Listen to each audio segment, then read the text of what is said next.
Cultural, com Ney Carrasco. Nessa semana, o Virada Cultural com Ney Carrasco fala sobre NFTs. A gente continua esse papo agora ao vivo. Ney Carrasco, uma boa tarde, tudo bem? Boa tarde, Stephanie. Boa tarde aos ouvintes da CBN. Bom, para a gente começar nosso papo, eu vou pedir para você novamente explicar o que são NFTs, né? Porque o pessoal às vezes não acompanhou a semana toda aqui o nosso quadro Virada Cultural e não está por dentro, né? O que são os tokens não fungíveis? Pois é, Stephanie, é realmente um assunto muito recente, né? E muitas pessoas ainda nem ouviram falar, né?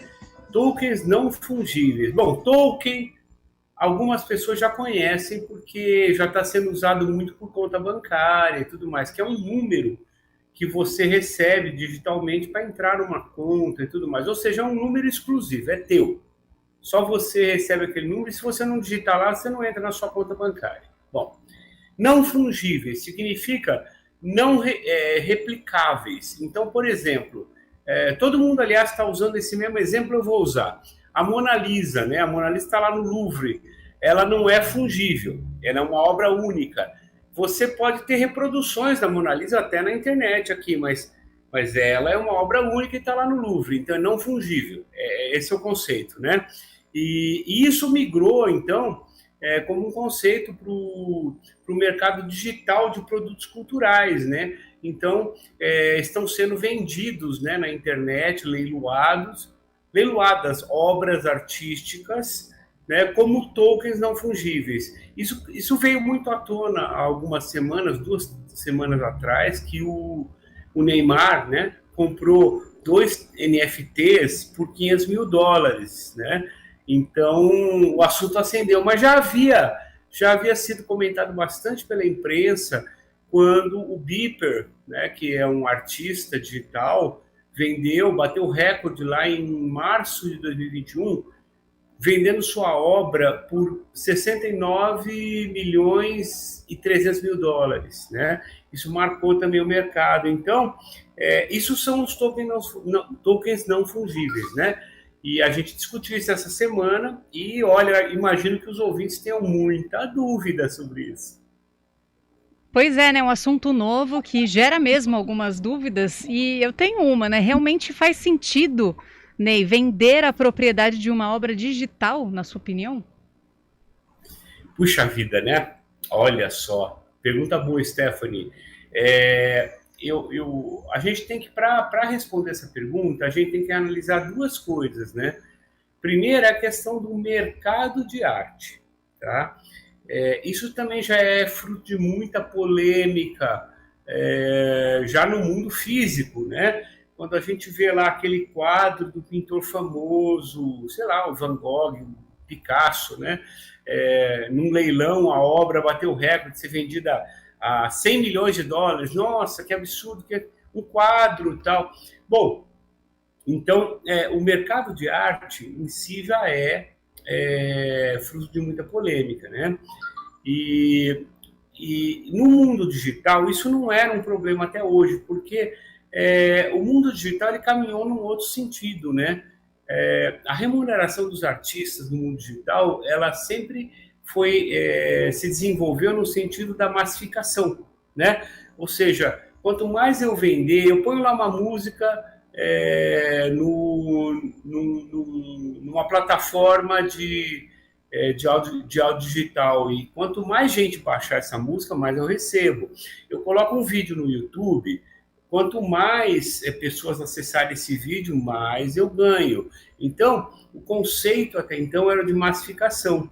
E o NFT, ele traz um conceito que é do mundo físico para o digital, que é o da exclusividade. Eu sou o dono exclusivo daquela obra, né? Isso não existia até então, né? Então, a gente tem que observar. O segundo conceito que eu acho que a gente tem que observar para entender isso é o próprio conceito do valor em arte, né? O que dá valor a uma obra artística, né?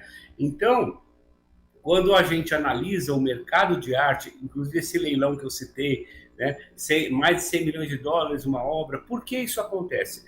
Ela acontece por 2 fatores. Primeiro, pela raridade. E o segundo fator pela importância histórica. Então, quando alguém arremata um quadro do Van Gogh, um quadro do Picasso por 100 milhões de dólares, esse valor é atribuído pela raridade desse produto no mercado, né? E pela importância histórica que esse produto tem, né? Agora, o que hoje está gerando muita polêmica é: será que esses produtos que estão atingindo valores tão altos na internet, né, têm esse valor de raridade e de historicidade? Essa é uma questão. Então, e os NFTs, eles podem ser usados, então, como investimento, né, Ney? Totalmente. É um mercado como o mercado de arte física, né? Você compra uma obra hoje, quem sabe daqui a 10 anos ela esteja valendo 10, 20, 30 vezes o que você pagou hoje, né? Onde a polêmica realmente reside no mercado de arte, é assim, qual o real valor artístico dessas obras. Porque, por exemplo, se você pega isso que esses tokens que o Neymar comprou, um deles é uma série muito famosa nos NFTs, que é uma série de macacos, né?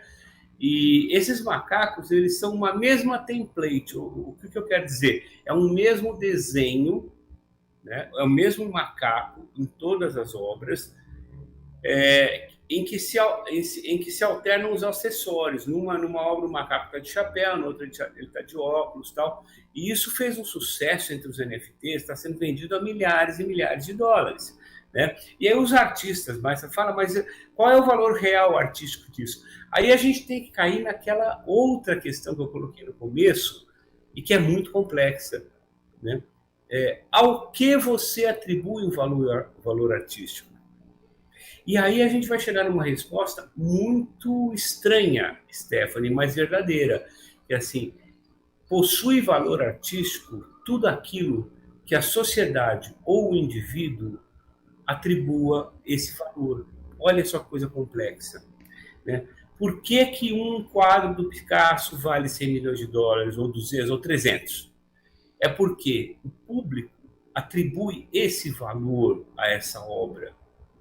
Uhum. E há muitos artistas, grandes artistas, cuja obra não tem essa atribuição de valor. Vou dar um exemplo assim para todo mundo entender. Você pega uma ânfora grega, tá? Uma ânfora grega de cerâmica. Num leilão de arte, ela pode atingir centenas de milhares de dólares. Mas ela é uma obra artística? Na verdade, na origem, ela é uma ânfora para guardar vinho, azeite, né? Ela é um objeto, um utensílio doméstico, mas que por sua raridade e por sua historicidade, ela recebeu essa atribuição de valor. Que é um outro exemplo aqui do Brasil, foi muito, há 40 anos mais ou menos, foi muito moda. Foi moda se comprar em antiquários máquina de costura, aquelas de manivela, né? Por quê? Elas já estavam velhas, já não estavam mais sendo usadas como máquina de costura, e os antiquários começaram a vender, e as pessoas começaram a comprar. Isso foi ficando cada vez mais caro, cada vez mais caro. Até que chegou um ponto, você tinha pouca máquina à venda, o preço subiu muito. E as pessoas colocavam em casa como uma escultura, como um objeto artístico, não para costurar. Então, assim, daquele valor original que ela tinha como máquina de costura, a sociedade atribui a ela um valor artístico, um valor simbólico, né? E o NFT caminha um pouco por aí. E Ney, você diria que os NFTs também fazem parte de um mercado para jovens artistas? Totalmente, totalmente. Né? Por isso que eu tentei durante a semana avaliar os NFTs friamente como um novo mercado e um novo conceito digital, né? E não fazer uma crítica, uma atribuição de valor, porque é um mercado, sim. Os jovens artistas, né? Que hoje em dia o espaço, a importância da galeria, do museu com o mundo digital mudou, né? Ele é diferente do que era no passado, né? Então, para esse novo artista, ao invés de ter que fazer uma exposição numa galeria para vender seus quadros, ele pode vender suas obras artísticas no mundo digital. Por isso que eu falei no último programa, inclusive, eu falei que assim, eu acho que há uma coisa importante no conceito de NFT, né? Que é justamente esse conceito de, assim, permitir que algo seja vendido como propriedade exclusiva dentro de um meio em que a propriedade exclusiva não é assim aquilo que há de mais original, né? Então, assim, é sim um grande mercado para os jovens artistas e que eles explorem bem. Voltando a falar um pouco sobre a precificação da arte, né, Ney? Eu falei agora sobre os jovens artistas também, me surgiu essa dúvida. Você falou sobre o valor dado à arte, que é a partir da percepção ali da sociedade. Um artista que está começando, ele ainda não tem esse feedback, né? Como ele vai saber o quanto cobrar por uma obra dele? Pois é, isso é histórico, viu, Stephanie? Não é só agora, não. Se você pensar que quem bateu, eu não lembro nem o valor agora, mas quem bateu o recorde no leilão de arte mais tradicional foi o Van Gogh. Teve um quadro dele que foi vendido por um valor estupendo aí, né? E na época se comentou muito. E se você pensar bem, o Van Gogh foi um homem que é assim, todo mundo sabe que em vida vendeu apenas um quadro. E nem foi uma venda comercial, foi uma venda entre amigos, né? Então, assim, isso não é de agora, né? É o que eu falei, essa atribuição do valor em arte, ela vem pela sua importância histórica, somada à atribuição de valor que a sociedade dá. Então, por exemplo, se o Neymar julgou que aquele macaco valia $500 mil, 2 macacos, na verdade, mas né, 2 obras valiam $500 mil, é porque ele reconhece que no mercado aquilo vale $500 mil. Mas se eu chegar para você, mostrar a mesma obra e você falar não pago mais que R$10 nisso, é o que ela vale, entendeu? Assim, é uma atribuição de valor que é feita pela sociedade e pelo indivíduo, né? E não há um valor real, um valor intrínseco, né, que justifique esse valor de mercado. Porque acaba sendo uma propriedade intelectual também, de certa forma, né? É um objeto, é algo físico ali, a obra de arte em si, mas é uma propriedade intelectual. Sim, é a mesma coisa que você comprar um quadro físico. Eu acho que esse é o lado legal dos NFTs. Você está migrando um conceito que está no mercado físico para o mercado digital. Então, assim, se eu vendo alguma coisa no mercado físico e ela vale tanto, ela pode valer tanto no mercado digital, né? Não é nenhum demérito isso. E nesse sentido é o que você falou, os artistas digitais, eles têm um espaço todo novo, um campo todo novo para obter valoração do seu trabalho artístico. Ney Carrasco, do nosso quadro Virada Cultural, muito obrigada pela sua participação, por todas essas informações que você trouxe para a gente sobre NFTs ao longo da semana. Semana que vem tem mais. Bom fim de semana para você. Legal, Stephanie. Bom fim de semana para você, aos ouvintes da CBN e até a próxima.